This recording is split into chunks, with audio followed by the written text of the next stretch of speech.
Thank you, Caoirleach. I'm not too sure whether I can actually... I want to second Senator Boyhan's amendment. I'm not too sure whether we can call the Taoiseach and the Taoiseach into this House. It's never been done by any member here before, so I'd like to call them into the House to account for their chaotic mismanagement of this crisis and to give reasons backed up by solid evidence as to why we're ignoring smarter strategies this morning as we face into level 5. This nation is in shock this morning. We're in level 5 again. What we're doing is we're yo-yoing in and out of lockdowns. And we have failed. We have failed as politicians with our messaging. We have failed, even as opposition parties, we have failed. Maybe our constant questioning of every single move that the government has taken, it didn't work. It certainly hasn't worked for the likes of Mary Lou MacDonald and for all of those that have been questioning every single move that the government has made for the last in trying to protect our people. And that really is what it should be about, is how can we protect our people? And level 5, I believe, is a step too far this morning. The Irish strategy is short-sighted. It is led by politicians pandering to lobbyist groups where football and alcohol trump health and wealth of this nation. We have failed in our messaging with regard to level 3. Maybe it needed to be tweaked because we didn't get buy-in from the public. The public didn't buy in. Why did they not buy in? Because we had protesters on our streets, because we had anti-maskers on our streets, because we had Golfgate. There are so many reasons why we didn't bring the public with us. And we have to look at ourselves of why we're in level 5 here this morning. It's down to us. We shouldn't be there. Thanks, Caoirleach, and thank you for the latitude today, given that we don't have an order of business tomorrow. There's a number of colleagues have asked for particular debates. I think the next number of weeks are going to be probably difficult for not just the operations of this House and Dáil Éireann, but for every single Irish citizen that woke up this morning and had level 5 imposed upon us.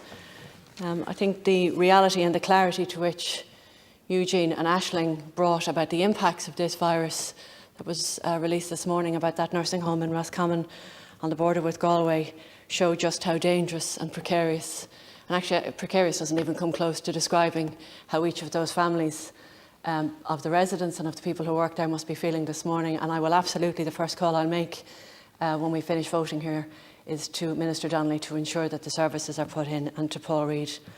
There's a lot of requests for debates, Chair, this morning. Depending on how we sit over the next couple of weeks, I will try and accommodate them, particularly the COVID-related ones, given that the COVID committee is no longer sitting. But I think we do need to be cognizant of the health and the welfare of all of the people who keep these houses running. And to that end, I want to put on the public record my genuine appreciation for both the officials, the ushers, the catering staff, absolutely everybody who tirelessly every day come in here and keep this house running and help us, support us and do us all of our jobs. I will, however, arrange for debates to be made and to be facilitated as quickly as I can. There was one debate that was asked for last week. I committed to Senator Quackwell. I know he's not here this morning, or in the chamber at least. I did try and arrange for the Minister for Education to come to us today, but unfortunately she had a very, very busy schedule. But will be back to us hopefully for the week after next with regard to substitute teachers, because a number of colleagues also have raised this morning that whilst it's very easy for us to be appreciative of our healthcare workers, and we are, I'm always fascinated by the divide and the very contentious debate that's brought about when we talk about our teachers.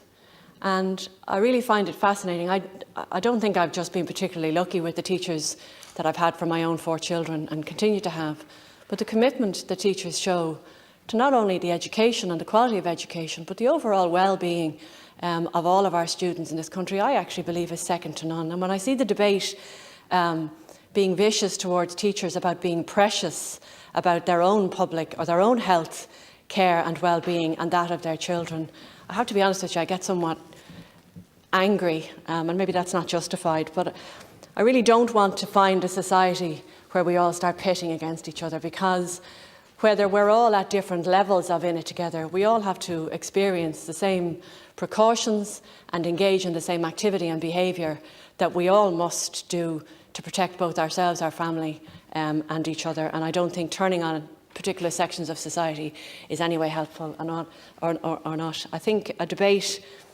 if we're sitting mid the 6 weeks lockdown on COVID and all of the related issues to it for a substantial period of time with numerous ministers, I think would be very, very helpful in keeping, and I don't say this disrespectfully, but keeping and holding people to account in the absence of us all going about our normal daily schedules and being told to stay and work from home as much as we can, and I will facilitate that as much as I can. We won't be in a position to vote for the amendment as was proposed this morning, but in relation to Senator Boyhan's request, and he raised it again last week, we're working, I suppose, in an extraordinary time frame where there are not just COVID restrictions but other obstacles to running our business in what we would consider to be normal circumstances. We're not in our own house, in our own chamber, because of objections that have been raised in certain quarters. We have absolutely no guarantee or commitment to be in this chamber in any day or on any day, except maybe a Friday, and that isn't even guaranteed, because the Dáil might sit or choose to sit here on every single day if they so wish. And so schedules do change at very, very short notice. And so this week's schedule was issued yesterday at lunchtime. It was again issued and advised this morning at 23 minutes past 10. There was a slight change based on interactions between the Shannon's office, exactly the change of the wording that you've just highlighted there a second ago, Cathaoirleach, at 20 past 11. And I would genuinely ask senators for a little bit of latitude and understanding and appreciation. These are not normal times, and that our officials and all of our staff are working absolutely flat out to ensure that we try and be and hold ministers to account by having this House functioning as much and as possible as it can, and indeed obviously the Dáil. But there are constraints, and they aren't just the obvious ones of COVID. So a little bit of latitude is what I would be asking for, but I will continue to try and provide debate and space for debate as much as I can, but publicly cognizant of the fact that we need to mind not only our own health, but the people that support and work with us to keep these chambers open on a daily basis. Thank you, Chair.